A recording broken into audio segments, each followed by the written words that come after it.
ലീഡർഷിപ്പിനെ കുറിച്ച് പറയുമ്പോഴും നമുക്ക് പറയാനുള്ള ഒന്നാമത്തെ സെന്റൻസ് അതൊരു കാഴ്ചപ്പാടാണ്, ഇത് കൺസെപ്റ്റാണ്, അല്ലെങ്കിൽ പ്രധാനപ്പെട്ട സ്ട്രാറ്റജിയാണ്. ജീവിതം എപ്പോഴും എളുപ്പമായിരിക്കും. ഖുർആനിന്റെ കാഴ്ചപ്പാടും അങ്ങനെ തന്നെയാണ്. ഇന്ന മഅൽ ഉസ്രി യുസ്റ, ഇന്ന മഅൽ ഉസ്രി യുസ്റ. ആയത്തിന്റെ അർത്ഥം അങ്ങനെയാണല്ലോ.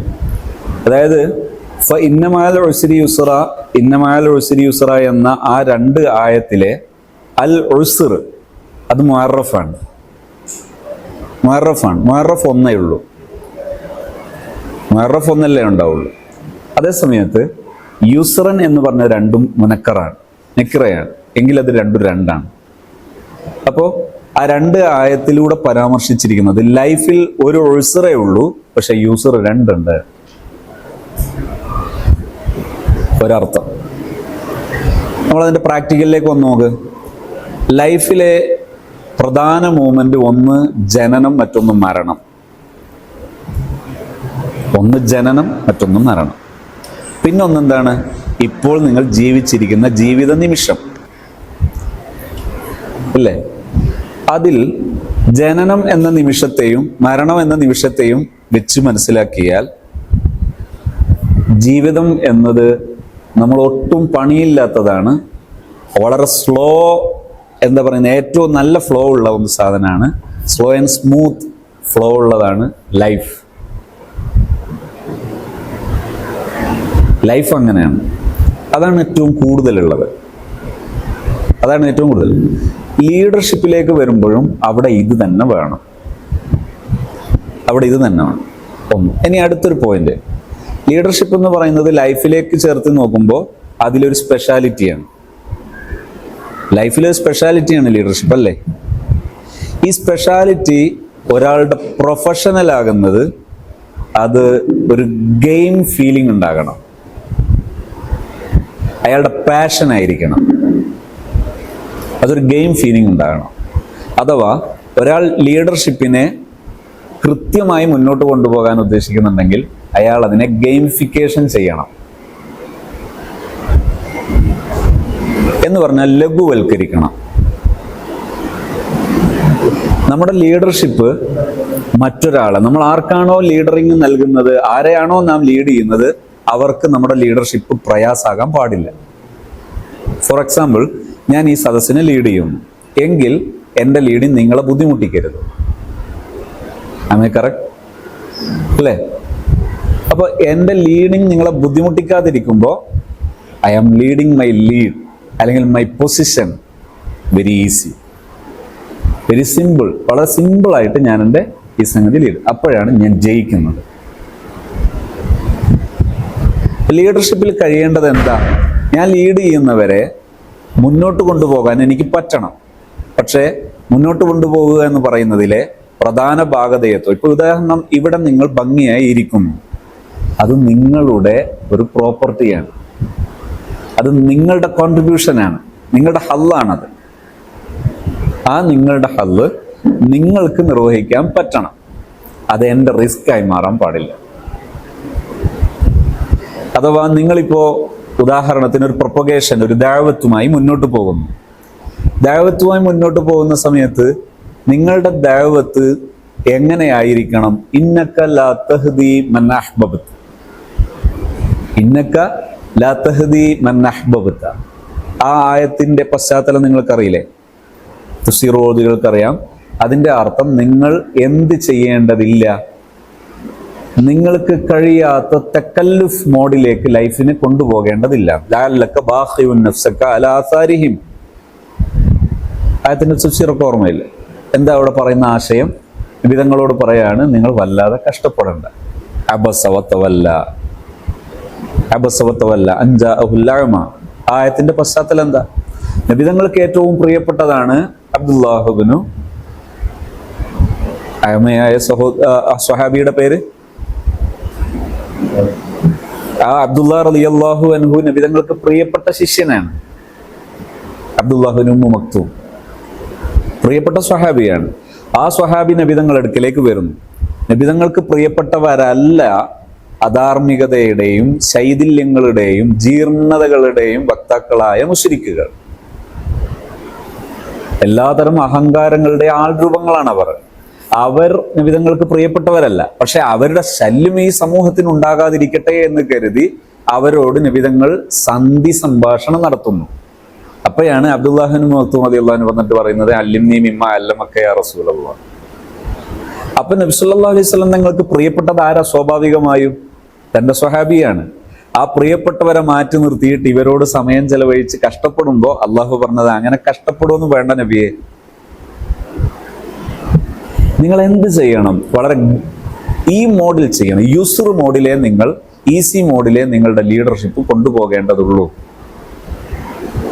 അതാണ് കറക്റ്റ്, അതാണ് ടോപ്പ് മോഡ്, അതാണ് ഏറ്റവും നല്ല ശൈലി. അതാണ് അപ്പം നമ്മൾ ലീഡർഷിപ്പ് മുന്നോട്ട് കൊണ്ടുപോകുമ്പോൾ നമ്മുടെ ബാക്കിയുള്ള സ്റ്റുഡൻസിന് എന്ത് വേണം?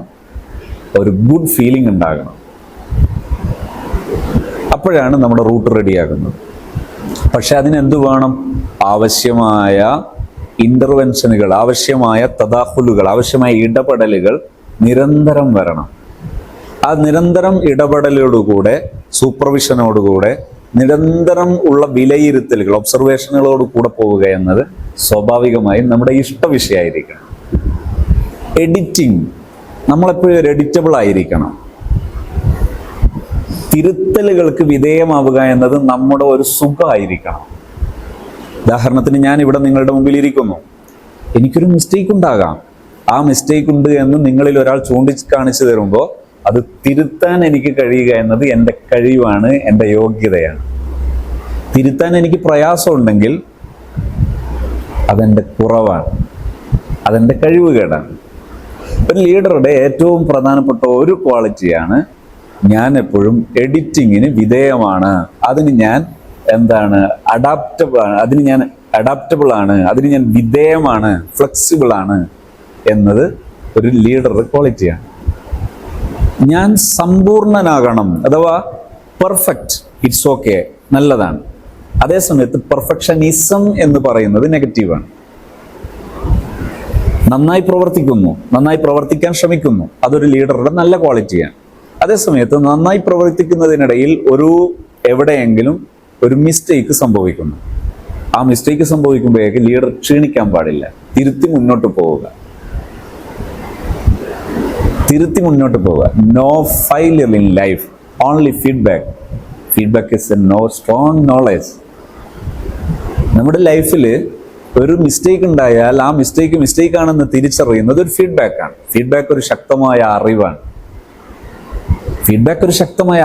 ഫീഡ്ബാക്ക് എന്തല്ല, നമ്മുടെ ഒരു പ്രശ്നമല്ല, അതൊരു വലിയ അറിവിലേക്കുള്ളൊരു വഴിയാണത്. അപ്പോൾ ഒരു ലീഡർക്ക് ഉണ്ടാകേണ്ട ഏറ്റവും പ്രധാനപ്പെട്ട ക്വാളിറ്റി ഉൾക്കൊള്ളാനുള്ള സന്നദ്ധത, ഫ്ലെക്സിബിലിറ്റി ഉണ്ടാവുക. മറ്റൊന്ന്, വിശാലമായ വിഷനബിൾ ആക്ഷൻ ഉണ്ടാവുക. വിഷനബിൾ ആയിട്ടുള്ള ഒരു ആക്ഷൻ ഉണ്ടാവുക. ഇതൊരു വിഷനറി ആക്ഷൻ, അഥവാ ദീർഘവീക്ഷണമുള്ള നിലപാടുകളും സമീപന രീതികളും പ്രവർത്തനങ്ങളും ഉണ്ടാവുക. നമ്മൾ പ്രവർത്തിക്കുന്ന സമയത്ത്, ഇപ്പോൾ ഉദാഹരണം, ഇപ്പോൾ ഒരു റബീഉൽ അവ്വലുമായി ബന്ധപ്പെട്ട ഒരു പ്രോഗ്രാം നടക്കുകയാണ്. പ്രോഗ്രാമിനാണ് നമ്മൾ എന്ത് ചെയ്യുന്നത്? ഒരു മീറ്റിംഗ് ഉണ്ടാകുന്നത്, മീറ്റിംഗുമായി ബന്ധപ്പെട്ട് പ്രവർത്തിക്കുന്നത്. ഈ പ്രോഗ്രാമിൽ തീരുന്ന ഒരു വിഷനായി ഇത് തീരാൻ പാടില്ല. ചുരുങ്ങിയത് ഒരു വാർഷികാടിസ്ഥാനത്തിൽ നമ്മൾ നേടാൻ ഉദ്ദേശിക്കുന്ന നേട്ടങ്ങൾ, ബൈ സ്കിൽ നേട്ടങ്ങൾ, അത് നമുക്ക് നമ്മുടെ വിഷനിൽ ഉണ്ടാകണം. ഈ പ്രോഗ്രാമിൽ, ഈ 1 മന്ത് പ്രോഗ്രാമിൽ എന്തുണ്ടാകണം? ഒരു ഇയർ ബേസ്ഡ് ആയിട്ടുള്ള ഒരു നേട്ടം നമ്മുടെ ഉള്ളിലുണ്ടാകണം. ആ നേട്ടത്തെ ലക്ഷ്യം വെച്ചാണ് നമ്മൾ പ്രോഗ്രാം അസൈൻ ചെയ്യേണ്ടത്. അങ്ങനെ ആകുമ്പോൾ നമ്മുടെ ലീഡർഷിപ്പ് ക്വാളിറ്റി കൂടിയാണത്. അപ്പം അങ്ങനെ നമ്മൾ മുന്നോട്ട് കൊണ്ടുപോകുമ്പോൾ നമ്മളെ ചെറിയ അധ്വാനം കൊണ്ട് വലിയ നേട്ടങ്ങൾ ഉണ്ടാകുന്നു. ലീഡർഷിപ്പിന്റെ പ്രധാനപ്പെട്ട മറ്റൊരു കാര്യമാണ്, നാം ലീഡ് ചെയ്യുന്നവർ, നമ്മുടെ അനുയായികൾ, നമ്മുടെ സഹപ്രവർത്തകരായ വിദ്യാർത്ഥികൾ. ആ വിദ്യാർത്ഥികളെ അവർക്ക് ഭാരമാകാതെ, നമുക്കും ഭാരമാകാതെ മുന്നോട്ട് പോകാൻ നയിക്കുക. ഒരാൾ ഫാസ്റ്റായി ഓടുക എന്നത് ലീഡറുടെ കഴിവല്ല. ഫാസ്റ്റായി ഓടുന്നതോടൊപ്പം മറ്റുള്ളവർക്ക് ഫാസ്റ്റായി ഓടാൻ പ്രേരണ നൽകാൻ കഴിയുന്നതാണ് ലീഡറുടെ ക്വാളിറ്റി. അത് പക്ഷെ ട്രഡീഷണലാണ്. നമുക്കത് പാനിക് ആണെങ്കിൽ, നമുക്ക് നമ്മുടെ പ്രവർത്തനം ഒരു ദാത്ത് അലം ആണെങ്കിൽ, ഒരു പ്രയാസമുള്ളതാണെങ്കിൽ അത് ട്രഡീഷണലാണ്. വല്ലാതെ കഷ്ടപ്പെടുന്നു, നിങ്ങൾ വല്ലാതെ വിയർക്കുന്നു, വല്ലാതെ ക്ഷീണിക്കുന്നുവെങ്കിൽ അത് ട്രഡീഷണലാണ്. അതേ സമയത്ത് അത് നിങ്ങൾക്ക് ഒരു ഊർജം പകരുന്നതാണ്, ഒരു ഗെയിമാണ്, ഒരു ഊർജമാണ്. അതിൽ ഭയം നിങ്ങൾ അലട്ടാൻ പാടില്ല, ഒരു ഹൗഫ് നിങ്ങൾ അലട്ടാൻ പാടില്ല. അങ്ങനെ ആവുമ്പോൾ ഒരു ഹൗഫ് നിങ്ങൾ അലട്ടുന്നില്ലെങ്കിൽ it's okay, it's clear, crystal clear. അത് വളരെ റെഡിയാണ്. ഇതാണ് നിങ്ങളിൽ ഉണ്ടാകേണ്ടത്. അങ്ങനെ ആവുമ്പോൾ നിങ്ങൾക്ക് നല്ല അടിപൊളിയായിട്ട്. പിന്നൊന്ന് വേണ്ടത് നിങ്ങളുടെ ഈ വിഷയത്തെക്കുറിച്ചുള്ള നിങ്ങളുടെ ആറ്റിറ്റ്യൂഡും നിങ്ങളുടെ കോൺസെപ്റ്റുമാണ് പ്രധാനം. അതായത് നിങ്ങളിപ്പോൾ ഇങ്ങനെ ഇരിക്കുന്നു, ഈ പൊസിഷനിൽ നിങ്ങളൊരു പബ്ലിക് അക്കാദമിക് ക്യാമ്പസിൽ ഒരു പാൻസ് ഇട്ട് ഷർട്ടിട്ട് പിന്നെ ടൈ ഇട്ട് ഇരിക്കുന്ന ഒരു പറ്റം വിദ്യാർത്ഥികൾ. നിങ്ങൾ ഒരു പക്ഷേ പിന്നെ ഇപ്പോൾ ഇസ്ലാമിക് സയൻസിൽ, അതായത് ജാമിയത്തുൽ ഹിന്ദിൻ്റെയോ അല്ലെങ്കിൽ അതുപോലുള്ള ഒരു കോഴ്സ് ലീഡ് ചെയ്യുന്നു, കോഴ്സ് പഠിച്ചുകൊണ്ടിരിക്കുന്നു. അതേ സമയത്ത് മറുഭാഗത്ത് അക്കാദമിക് ലെവലിലുള്ള ഏതെങ്കിലും ഒരു ഡിഗ്രിയോ അല്ലെങ്കിൽ അതിൻ്റെ പോസ്റ്റ് ഗ്രാജുവേറ്റോ പഠിച്ചുകൊണ്ടിരിക്കുന്ന ഒരു പറ്റം വിദ്യാർത്ഥി. അവരിങ്ങനെ ഇരിക്കുമ്പോഴും നിങ്ങളിങ്ങനെ ഇരിക്കുമ്പോഴും നിങ്ങൾക്ക് ഏതിനെയാണ് വാല്യുബിൾ ആയിട്ട് തോന്നുന്നത്? നിങ്ങളെ മനസ്സാക്ഷിയോട് ചോദിക്കാം. ഞാൻ നേരത്തെ സംസാരിക്കുമ്പോൾ പറഞ്ഞിരുന്നു, ഈ ആകാശത്തിന് ചുവട്ടിലെ ഏറ്റവും ബെറ്റർ പ്രൊഫഷൻ അത് ഇതാണ്. കാരണം പഠിക്കുന്ന നിങ്ങളുടെ പാഠ്യ വിഷയത്തോട്, നിങ്ങളുടെ പഠന വിഷയത്തോട് നീതി പുലർത്തുന്ന, അല്ലെങ്കിൽ നിങ്ങളുടെ റിയൽ ലൈഫിനെ കൂടി ചേർത്ത് വെക്കാൻ കഴിയുന്ന ഒരു പഠനം ഇത് മാത്രമാണ്. മറ്റുള്ളത് എന്തിനാ പഠിക്കുന്നത്? ഞാനൊരു എഞ്ചിനീയർ ആകാൻ, ഞാനൊരു വക്കീലാകാൻ, ഞാനൊരു ഡോക്ടർ ആകാൻ, ഞാനൊരു അക്കൗണ്ടന്റ് ആകാൻ, ഞാനൊരു എന്റർപ്രനർ ആകാൻ, അങ്ങനെ എന്തോ ഒരു ആവശ്യത്തിന് വേണ്ടി പഠിക്കുന്നു. അതെന്തിനാ? ജീവിതത്തിന് വേണ്ടി. അപ്പൊ ജീവിതം മറ്റൊന്ന് വേണ്ടേ? ഇവിടെ ഈ വിഷയം പഠിക്കുന്ന സമയത്ത്, അഥവാ നിങ്ങളുടെ മോറൽ സൈഡ് കൂടി ഉൾപ്പെടുത്തി പഠിക്കുന്ന സമയത്ത് നിങ്ങൾ എന്തിനു വേണ്ടി പഠിക്കുന്നു? ഇത് നിങ്ങളുടെ ജീവിതമാണ്. ബോത്ത്സ്, അഥവാ ഇവിടെയും ആഖിറത്തിലും, ദുനിയാവിലും ആഖിറത്തിലും, രണ്ട് ലോകത്തും സംതൃപ്തരാകാൻ. രണ്ട് ലോകത്തും ഏത് മനുഷ്യർക്കും, അഥവാ വിദ്യാഭ്യാസമുള്ളവർക്കും വിദ്യാഭ്യാസം ഇല്ലാത്തവർക്കും, എല്ലാ വിഭാഗം ജനങ്ങൾക്കും മാതൃകയാകാനും അവരെയൊക്കെ നയിക്കാനും പറ്റുന്ന ഏക പൊസിഷൻ ഇതാണ്. ലോകത്ത് മതത്തിന്റെ പേരിൽ സമൂഹത്തെ നിയന്ത്രിക്കുന്ന പല വിഭാഗങ്ങളുണ്ട്. പക്ഷേ സത്യത്തിൽ വിജ്ഞാനത്തിന്റെ വക്താക്കളാകാൻ ഭാഗ്യമുള്ള ഏക വിഭാഗം ഈ ഇരിക്കുന്ന മുസ്ലിം മോറൽ എഡ്യൂക്കേഷൻ ലീഡ് ചെയ്യുന്നവരാണ്. ഇത് തിരിച്ചറിയാൻ നമുക്ക് ബാധ്യതയുണ്ട്. ഈ തിരിച്ചറിവ് നമ്മുടെ സമൂഹത്തിന് പകർന്നു കൊടുക്കാൻ നമുക്ക് ബാധ്യതയുണ്ട്.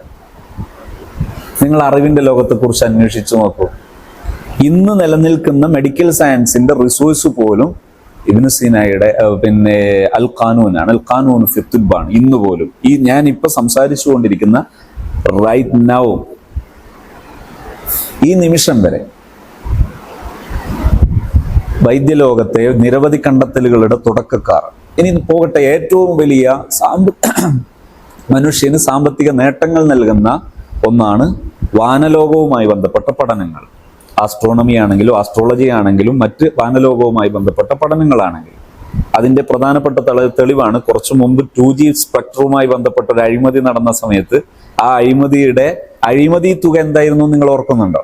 ഇല്ലെങ്കിൽ ChatGPT മറ്റു വെച്ച് ഒന്ന് സെർച്ച് ചെയ്യണം. അതിന്റെ തുക എത്ര വലുതായിരുന്നു എന്ന്. അതിന്റെ ബിഗസ്റ്റ് സർക്കിൾ മനസ്സിലാക്കി തരുന്നതാണ് ഈ സാറ്റലൈറ്റുമായി ബന്ധപ്പെട്ട മനുഷ്യലോകത്തിന്റെ വിഭവ സമൃദ്ധി എത്ര വലുതാണ്. എന്നാൽ ഇത് വിഭവ സമൃദ്ധിയാകുന്ന നമ്മുടെ നേട്ടങ്ങളാകുന്നതിന്റെ മുമ്പ്, മനുഷ്യന്റെ സാമ്പത്തിക നേട്ടങ്ങളുടെ കറവപ്പശുവാകുന്നതിന്റെ മുമ്പ് ഈ അറിവിനെ വളർത്തിയതും ഇതിന് ജന്മം നൽകിയതും മുസ്ലിം പണ്ഡിതന്മാർ.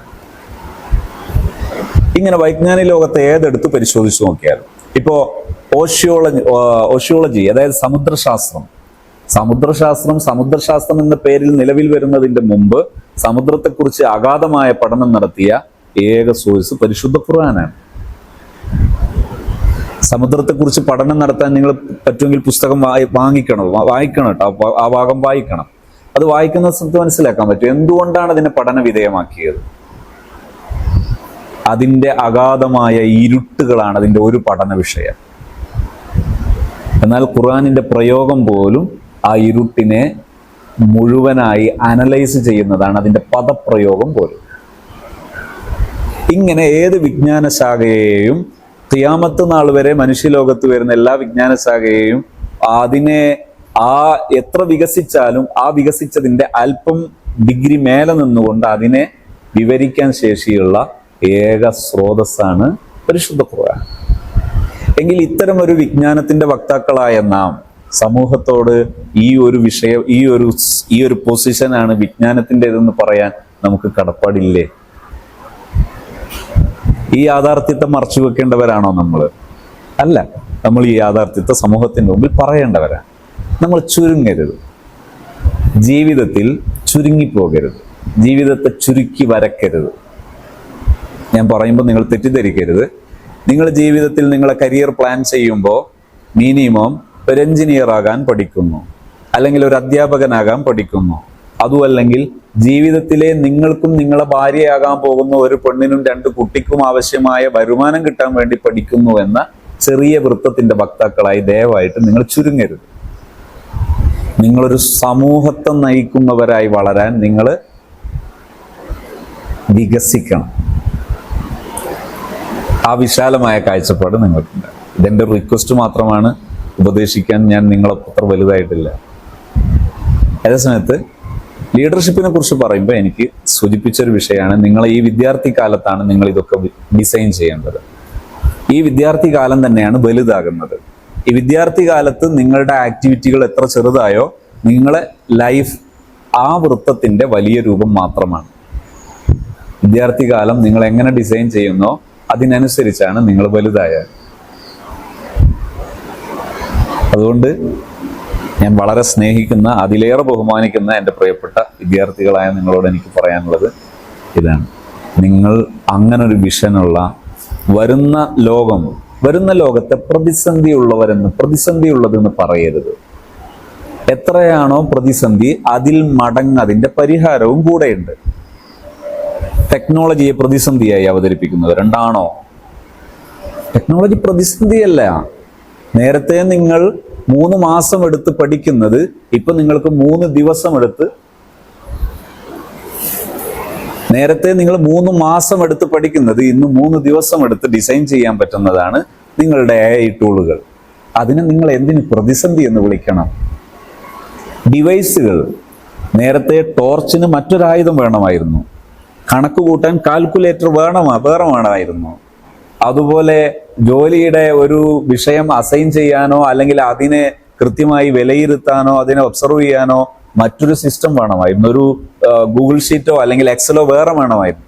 അതിന് വേറൊരു കമ്പ്യൂട്ടർ വേണമായിരുന്നു. ഈ പണികളെല്ലാം ഈ ഒരു സാധനത്തിൽ തീർക്കാം. പക്ഷേ വർക്കുകൾ ചെയ്യുന്ന സമയത്ത് നിങ്ങൾക്ക് ഒരു കാഴ്ചപ്പാട് വേണം. ഡീപ്പ് വർക്ക് എന്ന പേരിൽ ലോകത്ത് മില്യൺ കണക്കിന് വിറ്റയിക്കപ്പെട്ട ഒരു പുസ്തകമുണ്ട്. പറ്റുമെങ്കിൽ നിങ്ങൾ വായിക്കണമെന്ന് ഞാൻ നിങ്ങളോട് സജസ്റ്റ് ചെയ്യുന്നു. ഡീപ്പ് വർക്കിന്റെ പ്രത്യേകത എന്താണ്? വർക്ക് ചെയ്യുന്ന സമയത്ത് നിങ്ങളുടെ വർക്ക് അതിൽ പ്രധാനപ്പെട്ട ചില ചേരുവകൾ ഉണ്ടാകണം. വർക്ക് ചെയ്യുമ്പോൾ നിങ്ങൾക്ക് ഫോക്കസ് വേണം. അഥവാ ഇത് നിങ്ങളുടെ വർക്കാണ്. ഈ വർക്കിൽ നിങ്ങൾക്കൊരു ഫോക്കസ് വേണം. ഫോക്കസ് എന്ന് പറഞ്ഞാൽ ഒരു ശ്രദ്ധാകേന്ദ്രം വേണം. നിങ്ങൾ എന്താണ് നേടാൻ പോകുന്നത്? ഞാൻ നേരത്തെ പറഞ്ഞ വിഷൻ, അതിന്റെ ഒരു വിവരണമാണ് ഫോക്കസ്. ഒരു പുസ്തകം തന്നെയുണ്ട് ഫോക്കസ്, മില്യൺ കണക്കിന് വിറ്റയിക്കപ്പെട്ട പുസ്തകമാണ്. ഡീപ്പ് വർക്ക് ഒരു പുസ്തകമാണത്. ഡീപ്പ് വർക്കിൽ പറയുന്ന മറ്റൊരു വിഷയമാണ് നിങ്ങൾ എന്ത് ചെയ്യുക, വർക്ക് ചെയ്യുന്ന സമയത്ത് അത് ഡീപ്പാകുക എന്ന് പറഞ്ഞാൽ മിനിമം ഒരു 40 മിനിറ്റെങ്കിലും ഒരു വർക്ക് തുടർച്ചയായി ചെയ്യുക. എപ്പോഴും സെപ്പറേറ്റിംഗ്, ഒരു വർക്കിൽ നിന്ന് അടുത്ത വർക്കിന്റെ ഇടയിൽ സെപ്പറേറ്റിംഗ് നല്ലതാണ്. പക്ഷേ അത് 1 മിനിറ്റ് മുതൽ 3 മിനിറ്റ് വരെയുള്ള സമയമായിരിക്കുക. കൂടാതെ നിങ്ങൾക്കൊക്കെ ഉപയോഗിക്കാവുന്നതാണ് നല്ലൊരു ബ്രെയിൻ ജിമ്മാണ് ഡ്രിങ്കിങ്, വെള്ളം കുടിക്കുക. ഓവറായിട്ട് കുടിക്കലല്ല, വെള്ളം കുടിക്കുക. 1 മുറുക്ക് 2 മുറുക്ക് 3 മുറുക്ക് വെള്ളം കുടിക്കുക. അരമണിക്കൂർ പഠിക്കുന്ന സമയത്ത് അല്ലെങ്കിൽ അരമണിക്കൂർ നിങ്ങളൊരു വർക്ക് ചെയ്യുന്ന സമയത്ത് ഒന്ന് ബ്രേക്ക് ചെയ്യുക. 1 മിനിറ്റ് അല്ലെങ്കിൽ 2 മിനിറ്റ്, മാക്സിമം 3 മിനിറ്റ് ബ്രേക്ക് ചെയ്യുക. അടുത്ത വർക്ക് ചെയ്യുക. വർക്ക് ചെയ്യുന്ന സമയത്ത് മറ്റൊരു സംഗതിയാണ്, നിങ്ങൾ കുറച്ച് സമയം ഡീപ്പായിട്ട്, അതായത് ഡിജിറ്റൽ മിനിമലിസം എന്ന് പറഞ്ഞിട്ടൊരു പുസ്തകമുണ്ട്. മില്യൺ കണക്കിന് വിറ്റഴിക്കപ്പെട്ട പുസ്തകമാണത്, ഡിജിറ്റൽ മിനിമലിസം. ഡിജിറ്റൽ യുഗത്തിൽ നിങ്ങൾ അതിൻ്റെ അഡിക്റ്റ് അല്ല ആകേണ്ടത്, അതിൻ്റെ ഓണറാണ് ആകേണ്ടത്. ഡിജിറ്റൽ ലോകത്തിന്റെ ഉടമയാകണം, ഡിജിറ്റലിന്റെ അടിമയാകരുത്. എന്ന് പറഞ്ഞാൽ നിങ്ങളെ സമയം നിങ്ങൾ സോഷ്യൽ മീഡിയക്ക് കൊടുക്കരുത്. സോഷ്യൽ മീഡിയയുടെ സമയം നിങ്ങൾ യൂസ് ചെയ്യണം.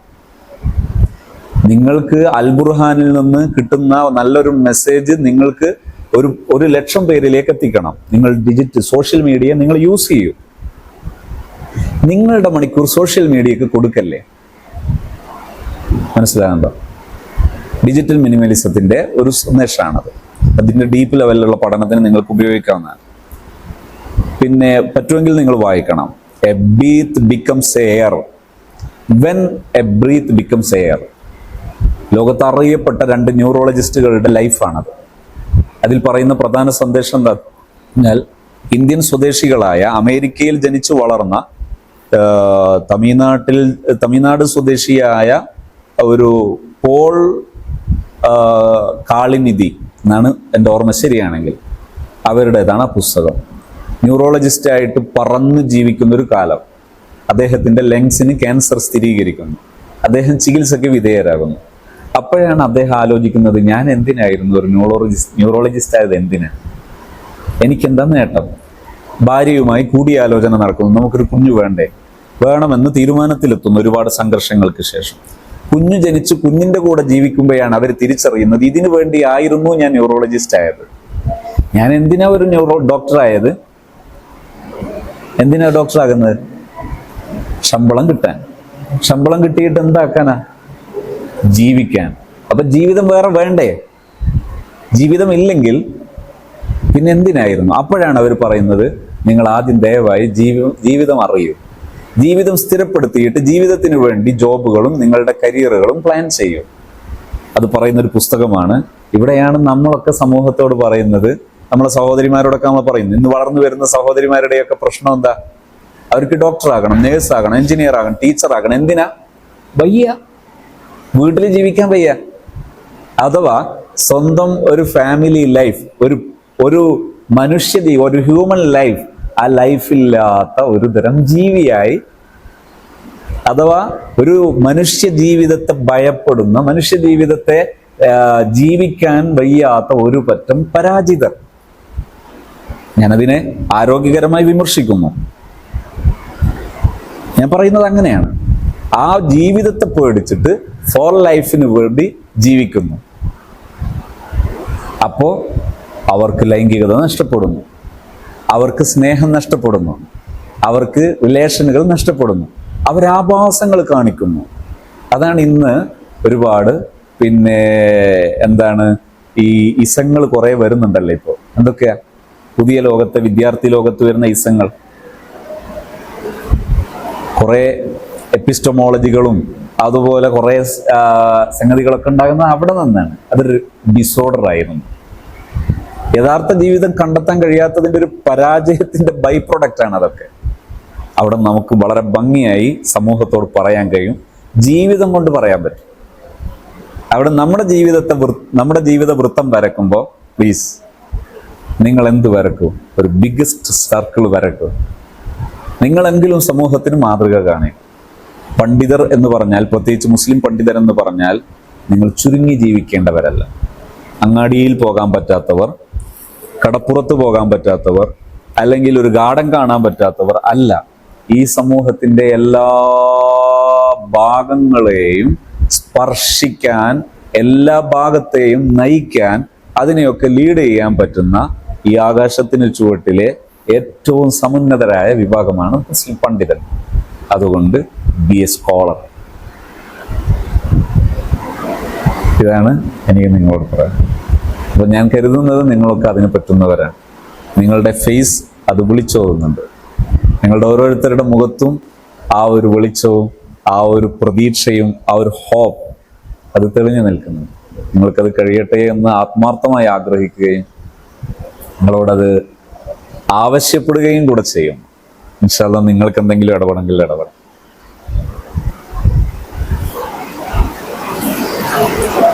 നിങ്ങളെ എന്നെ കൊണ്ട് കഷ്ടപ്പെടാൻ പാടില്ല.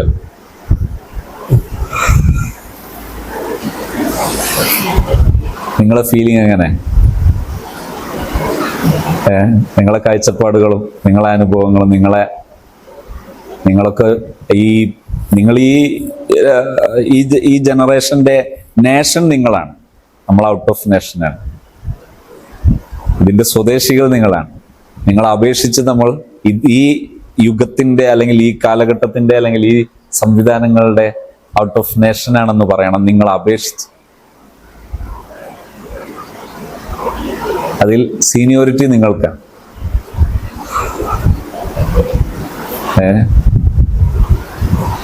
കമോൺ.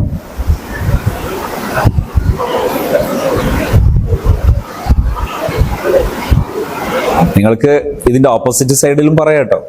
ഞാൻ പറഞ്ഞ സൈഡ് എന്റെ പക്ഷം നിൽക്കണമെന്ന് ഞാൻ ആവശ്യപ്പെടുന്നില്ല. വാട്ടെവർ എന്താണോ നിങ്ങളുടെ മൈൻഡിലുള്ളത്, ഈ സൈഡ് എന്താണോ നിങ്ങളുടെ മനസ്സിലുള്ളത് അത് വെച്ച് നിങ്ങൾക്ക് പ്രതികരിക്കാം, നിങ്ങൾക്ക് സംവദിക്കും.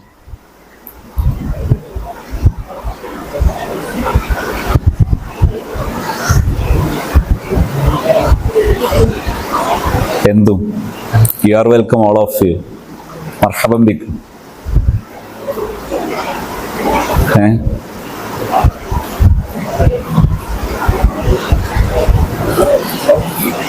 പറയുന്നോ?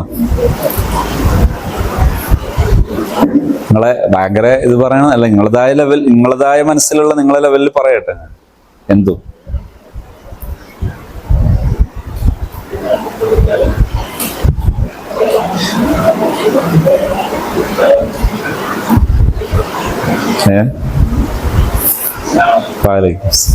നിങ്ങളെ കംഫർട്ട് പോലെ സംസാരിക്കട്ടോ. നിന്നോ ഇരുന്നോ എങ്ങനെയാണോ നിങ്ങളെ കംഫർട്ട്. സ്ഥലം പള്ളിമുക്ക്. നമ്മളെ ഫറൂഖ് ഉസ്താദായിട്ട് എന്തെങ്കിലും ബന്ധമുണ്ടോ? എങ്ങനെ? ഓ മാഷാ അല്ലാഹ്, മാഷാ അല്ലാഹ്.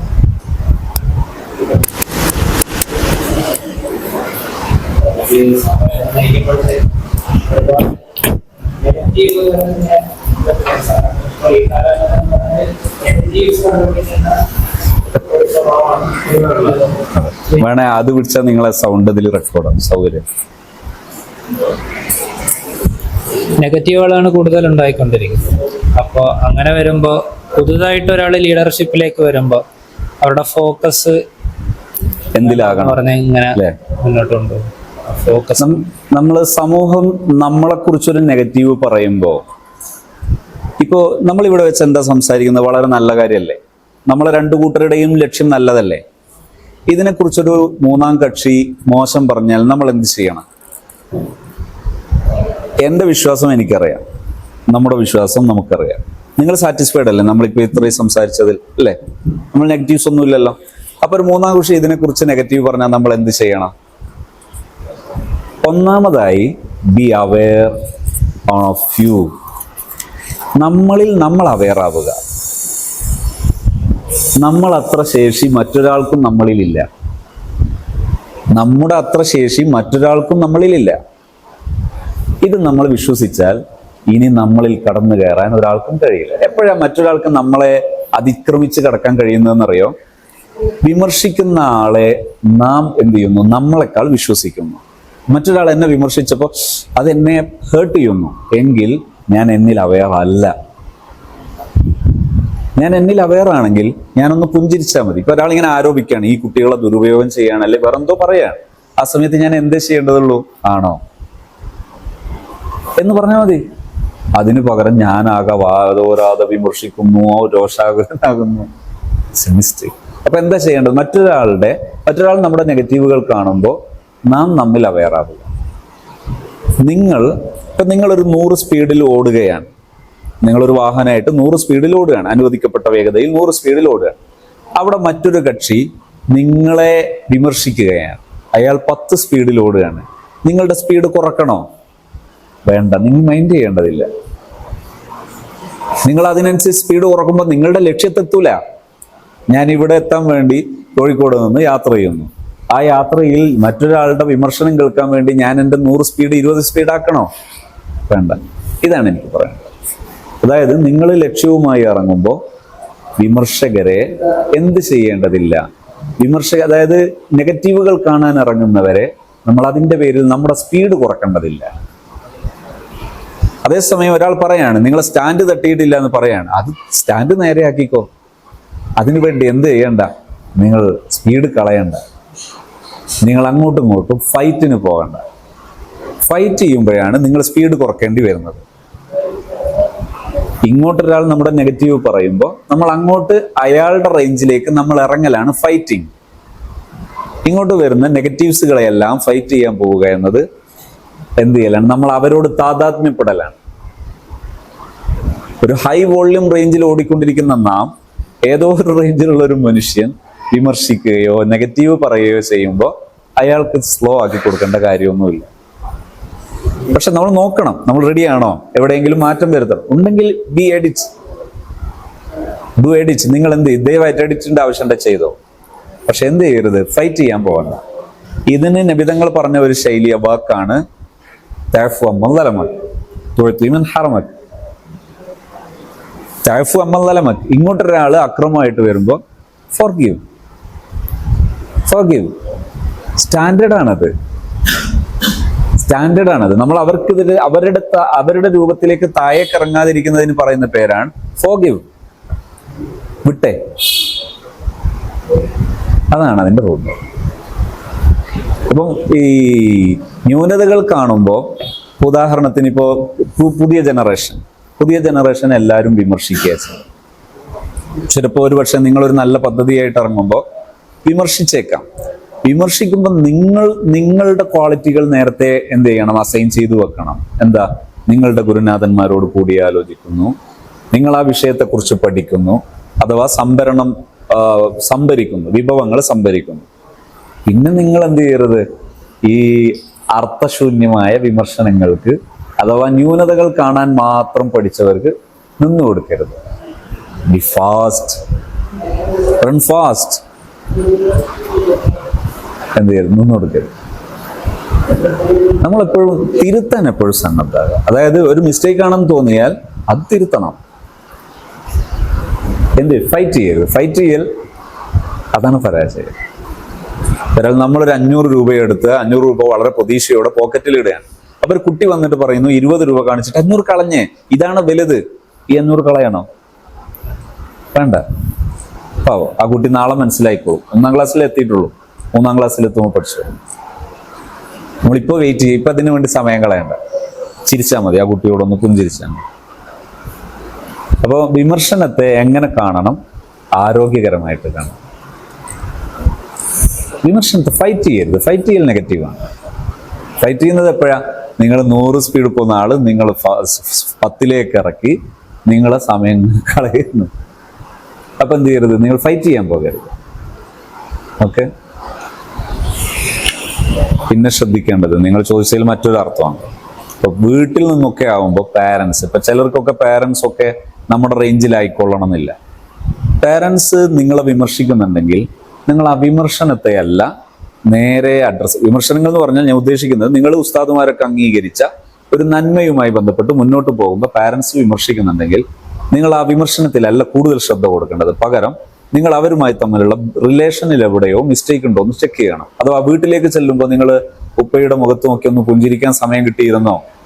ഉമ്മാനോട് സലാം പറഞ്ഞിരുന്നോ? ഉമ്മാനോട് ഷെയ്ക്ക് ഹാൻഡ് ചെയ്തിരുന്നോ? ഉമ്മാനൊന്ന് ഹഗ് ചെയ്തിരുന്നോ? വിട്ടുപോയിട്ടുണ്ടെങ്കിൽ നിങ്ങൾ നല്ല സ്വഭാവത്തിന്റെ വക്താവാകണം. അതൊക്കെ ചെയ്യണം. എന്നാൽ ഇത് ഇല്ലാതായിക്കോളും. നിങ്ങളെപ്പറ്റി തെറ്റിദ്ധാരണ തോന്നൽ എപ്പോഴാ? നമ്മുടെ ബിഹേവിയർ, നമ്മുടെ അപ്രോച്ച്, നമ്മുടെ സമീപന രീതികൾ അത് മോശമാകുമ്പോഴാണ് സമൂഹത്തിന് നമ്മളെപ്പറ്റി തെറ്റിദ്ധാരണ ഉണ്ടാകുന്നത്. അതുകൊണ്ട് അത്തരം സംഗതിയുണ്ട്, വേഗം ക്ലിയർ ആക്കിയുണ്ട്. പിന്നെ ഒരിക്കലും നമ്മുടെ ഗുരുനാഥന്മാരുടെ അഭിപ്രായങ്ങൾ കേൾക്കാതെ കാര്യങ്ങൾ ഡിസൈൻ ചെയ്യുക. എപ്പോഴും കേൾക്കണം, അന്വേഷിക്കണം, പഠിക്കണം. ഓക്കെ. നിങ്ങൾക്ക് അതിന്റെ മേലെ ഉണ്ടെങ്കിൽ ചോദിക്കട്ടെ. അതിന്റെ മേലെ നിങ്ങളുടെ ചിലപ്പോൾ ഉണ്ടാകാം, കളക്റ്റീവായിട്ടുള്ള വല്ലതും ഉണ്ടാകാം. യു ക്യാൻ പ്രസന്റ്, നിങ്ങൾക്ക് അത് പ്രസന്റ് ചെയ്യാം. ഞാൻ പറഞ്ഞത് ഉദ്ദേശിച്ചതുപോലെ ആയിട്ടുണ്ടോ?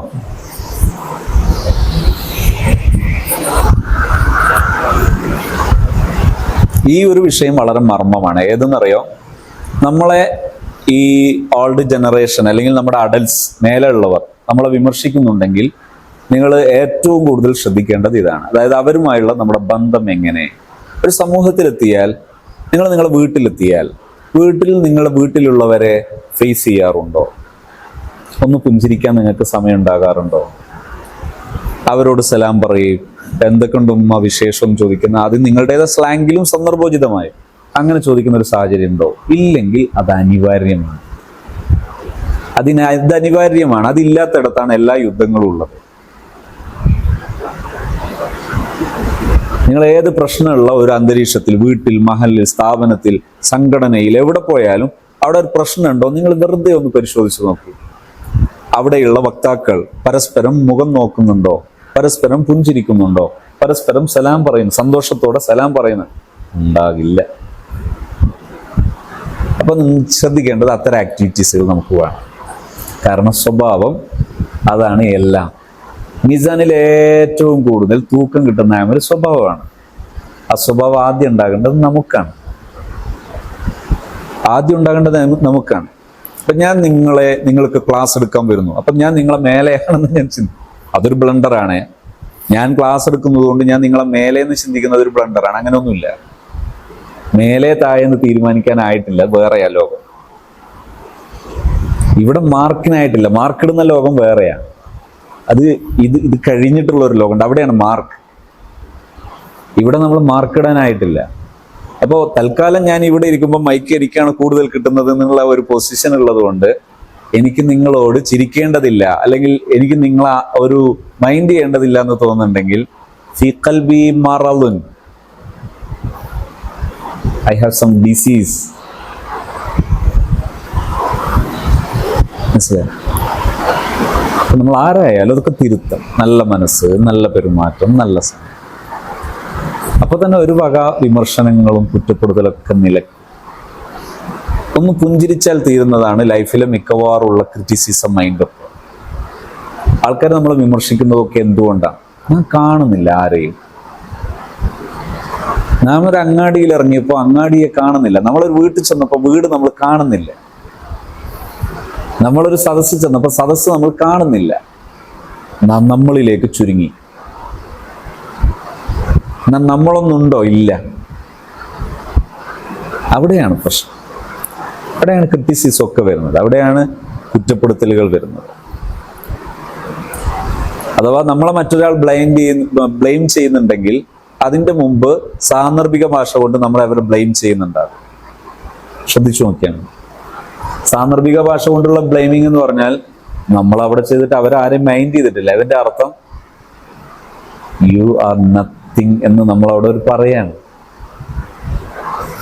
നമ്മളൊരു സ്ഥലത്ത്, നമ്മളെ വീട്ടിലോ ഒരു ലൈഫിൽ ഏതെങ്കിലും ഒരു മൊമെന്റിൽ നമ്മളൊരു സ്ഥലത്ത് പോയിട്ട് നമ്മൾ മറ്റൊരാളെ കാണുന്നില്ലെങ്കിൽ നമ്മൾ അവരോട് ലിസാനുൽ ഹാൽ കൊണ്ട് പറയാണ് യു ആർ നത്തിങ് എന്ന് പറയാണ്, ലാഷ എന്ന് പറയാണ്. അവർ നമ്മൾ കുറ്റപ്പെടുത്തൂലേ? അവരാണ് കുറ്റപ്പെടുത്തുന്നത്.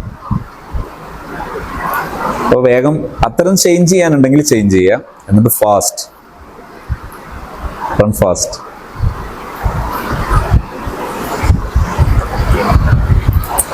നിങ്ങൾക്ക് ഏത് ലൈഫിൽ എപ്പോഴും നല്ല കോൺഫിഡൻ്റ് ആയിരിക്കും, നല്ല ആത്മവിശ്വാസം, നല്ല ലക്ഷ്യം. നമ്മളെപ്പോഴും ഏത് നിമിഷവും മരിക്കാൻ പറ്റണം. അഥവാ മരണത്തെ ഭയപ്പെടേണ്ടതില്ലാത്ത വിധം മരിക്കാൻ ഒരുങ്ങണം.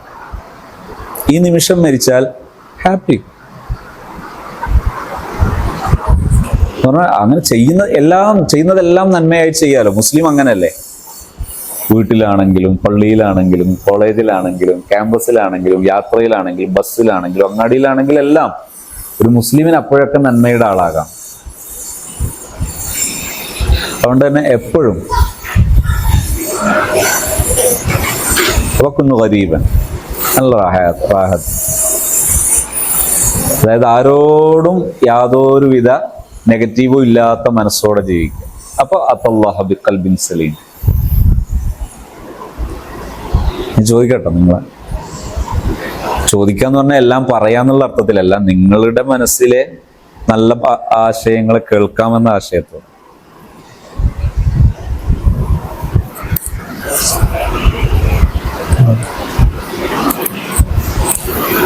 R you happy? വെൽക്കം. അപ്പൊ ഈ സെൽഫ് കോൺഫിഡൻസ്, നമുക്കൊരു കാര്യം ചെയ്യുമ്പോൾ സെൽഫ് കോൺഫിഡൻസ് നമുക്ക് വേണമെന്നുണ്ട്. ഈ സെൽഫ് കോൺഫിഡൻസ് ഈ ഓവർ കോൺഫിഡൻസിലേക്ക് പോകുന്നുണ്ടോ എന്ന് നമ്മളെങ്ങനെ മനസ്സിലാക്കും? കോൺഫിഡൻസ് അല്ലാത്തൊരു സാധനമാണ് ഓവർ കോൺഫിഡൻസ്. ഉദാഹരണത്തിന് ഞാനിപ്പോൾ ഇരിക്കുന്നു, കുറച്ച് സമയം ഇരിക്കുന്നു, അപ്പം ഞാൻ നിങ്ങളോട് ചോദിക്കണം, ഹാപ്പി അല്ലേ, എന്ത് ബുദ്ധിമുട്ടാകുന്നുണ്ടോ, നിർത്തണോ? അതല്ലാതെ ആർക്കും അടുപ്പൊന്നും ഉണ്ടാവില്ല, ഞാനൊരു തികഞ്ഞവനാണ് എന്ന് തോന്നുന്നുണ്ടെങ്കിൽ അത് കോൺഫിഡൻസ് അല്ല, സെൽഫ് കോൺഫിഡൻസ് ആണ്. അതിൻ്റെ ഓപ്പോസിറ്റ് ആണത്. കോൺഫിഡൻസ് എന്താണ്? ഒരു വിദ്യാർത്ഥി ഒരു സംഗതി ഡിസൈൻ ചെയ്യുന്നു, തൻ്റെ ഗുരുനാഥനോട് ചോദിക്കുന്നു, ഇത് റെഡിയാണോ, ഞാൻ ഇങ്ങനൊന്നും ചെയ്യാൻ ഉദ്ദേശിക്കുന്നു. അല്ലെ തൻ്റെ ഒരു കഴിവുള്ള ഒരു സഹപാഠിയോട് ചോദിക്കുന്നു, അല്ലെ ആ വിഷയത്തിൽ അഭിപ്രായമുള്ള അറിവുള്ള ഒരാളോട് ചോദിക്കുന്നു, ഞാൻ ഇങ്ങനൊരു സംഗതി ചെയ്യാൻ ഉദ്ദേശിക്കുന്നുണ്ട്, എന്താ നിങ്ങളുടെ അഭിപ്രായം, അല്ല നിങ്ങളുടെ ഒപ്പീനിയൻ എന്താണ്? അത് കോൺഫിഡൻസ് ആണ്. മറ്റതെന്താണ്? ആരോടും ചോദിക്കേണ്ടതില്ല, ഷാബിറുഹും ഫിൽ അംർ ഇദാ അസംത ഫതവക്കൽ അലല്ലാഹ്. അതാണ് കോൺഫിഡൻസ്. മറ്റത് ഓവർ കോൺഫിഡൻസ് ആണ്, ആരോടും ചോദിക്കാതെ ചെയ്യുന്നു എന്നുള്ളത് ഓവർ കോൺഫിഡൻസ് ആണ്. അത് കോൺഫിഡൻസ് അല്ല. കോൺഫിഡൻസ് എന്താണ്? മറ്റു അറിയുന്ന ഒരാളോട് അഭിപ്രായം ചോദിക്കുക. ലൈഫിൽ ഇപ്പൊ പലരും പല ജോലി ചെയ്യുന്നു, ബിസിനസ് ചെയ്യുന്നു, പഠിക്കുന്നു, പഠിപ്പിക്കുന്നു, മെന്ററിങ് ഒന്നുമില്ല എങ്കിൽ അതൊരു ന്യൂനമാണ്, അതൊരു എന്താണ്, ഒരു ഡാമേജബിൾ ആണ് ആ സാധനം. അത് സ്ട്രൈറ്റ് അല്ല, മുസ്തഖീം അല്ലത്, ഫീഹി ഇവജുൻ, അതിൽ ട്രബിൾ ഉണ്ട്. ഇതാണ് കോൺഫിഡൻസ്. കോൺഫിഡൻസ് എപ്പോഴാണ്? അഭിപ്രായം ചോദിക്കുക, അങ്ങനെ ചെയ്യുന്നതാണ് കോൺഫിഡൻസ്. അഭിപ്രായം ചോദിക്കാതിരിക്കുന്നത് കോൺഫിഡൻസ് ഇല്ലായ്മയാണ്. കോൺഫിഡൻസ് ഇല്ല എന്ന് പറഞ്ഞാൽ അവർക്ക് ആ വിഷയത്തെക്കുറിച്ച് വേണ്ടതുപോലെ അവയർനെസ് ഇല്ലാതിരിക്കുമ്പോഴാണ് ഈ ചോദ്യം കുറയും. നല്ല അറിവുള്ളവർ ചോദിക്കുക ചെയ്യുക, നല്ല അറിവുള്ളവർ ചോദിക്കുക.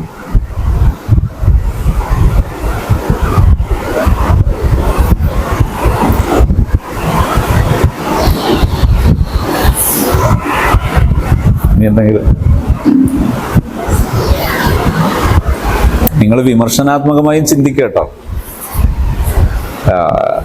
ഞാനീ പറയുന്ന ഭാഗമേ ചിന്തിക്കാൻ പാടുള്ളൂ എന്നല്ല, ഇച്ചിരി വിമർശനാത്മകമായി ചിന്തിക്കാൻ പറ്റുമെങ്കിൽ അങ്ങനെയാണ് ചിന്തിക്കേണ്ടത്.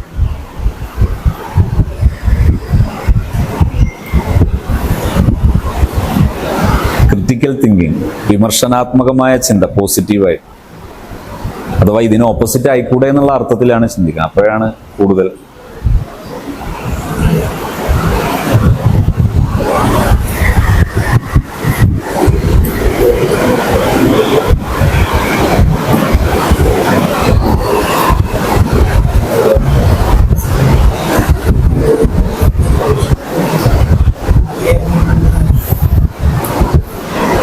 ആകെ മടുത്തോ? ക്ലോസ് ചെയ്യണം? പറയാം, കേൾക്കും. അത് പിടിച്ചിട്ട് പറഞ്ഞ ചിലപ്പോൾ അതിൽ കൈ പിടിച്ചാൽ അതിൽ കേൾക്കാൻ സുഖമായിരിക്കും. എന്റെ പേര് ആദിൽ മുഹമ്മദ് എന്നാണ്. സ്വദേശിയുടെ അടുത്ത് തന്നെ കിളിമാനൂർ എന്ന് പറയും. അപ്പം നമുക്ക് ഒരു കാര്യം ചെയ്യാൻ നമുക്ക് കോൺഫിഡൻസും ഉണ്ടാവും, താല്പര്യം എല്ലാം ഉണ്ടാവും. പക്ഷെ നമ്മുടെ ചുറ്റുപാടുമുള്ള ആളുകൾ നമ്മളെ എങ്ങനെ വിലയിരുത്തും, അല്ലെങ്കിൽ അവർ അതിനെ എന്തായി ന്യായീകരിക്കും എന്ന തരത്തിലേക്ക് ഇപ്പം നമുക്കൊരു മടുപ്പുണ്ടാവുമല്ലോ. അതിനെപ്പറ്റി എന്താണ് സാർ പറയാനുള്ളത്? ജസ്റ്റ് നമ്മളെ അത് സംബന്ധമായ വേണമെങ്കിൽ നിങ്ങൾക്ക് വിഷയവും പറയാം കേട്ടോ, ഇന്ന വിഷയം എന്ന് വേണേൽ പറയാം. അത്തരം ഒരു വിഷയം അറിയുന്ന ഒരാളോടൊന്ന് അഭിപ്രായം ചോദിക്കുക, അതാണ് അതിൻ്റെ അടുത്ത് ചേരുക. കൂടെ ഉള്ള ഒരാൾ പറയുക, ചോദിക്കുക, അതറിയാവുന്ന ഒരാളോട് ചോദിക്കണം കേട്ടോ. അതൊരു പ്രധാന ഘടകമാണ്. ഇന്ന് ചോദിക്കലുണ്ട്, പക്ഷെ ഫ്രണ്ട്സിനോട്, ഫ്രണ്ട്സ് ഇത് സംഭവം എന്ന് പറയാൻ അറിയോ ഇല്ല, അങ്ങനെ ഒരുപാട് മിസ്റ്റേക്കുകൾ ഉണ്ടാകാറുണ്ട്. വലിയ ചില നേട്ടങ്ങൾ കയ്യിൽ നിന്ന് പോകാറുണ്ട്. എന്തുകൊണ്ടാണ്? ചോദിക്കുന്ന സുഹൃത്തിനോടാണ്, സുഹൃത്തിന് അത് സംബന്ധം അറിയില്ല, അങ്ങനെ സംഭവിക്കാറുണ്ട്. അതേസമയത്ത് ആ സംബന്ധമായി അറിയാവുന്ന ഒരാളോട് ചോദിക്കുക എന്നുള്ള സ്റ്റാൻഡേർഡ് ലൈഫാണ്. അതാണ് അവിടെ വേണ്ടത്. അതുണ്ടായാൽ സേഫായിട്ട് മുന്നോട്ട് പോകും.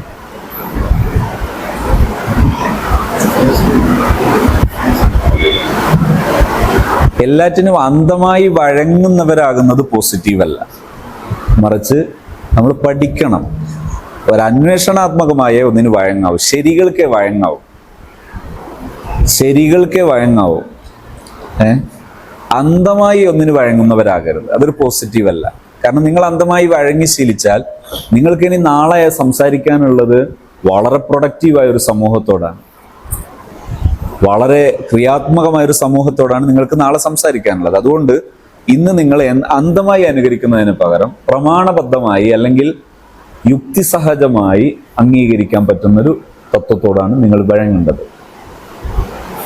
അങ്ങനെയാണ് വഴങ്ങേണ്ടത്. അഥവാ ഇംപൾസീവ് ആകരുത്, കോഗ്നിറ്റീവ് ആകണം. ആവേശങ്ങൾക്കടിമയാകരുത്, വിവേകത്തിന് വക്താവാണ്.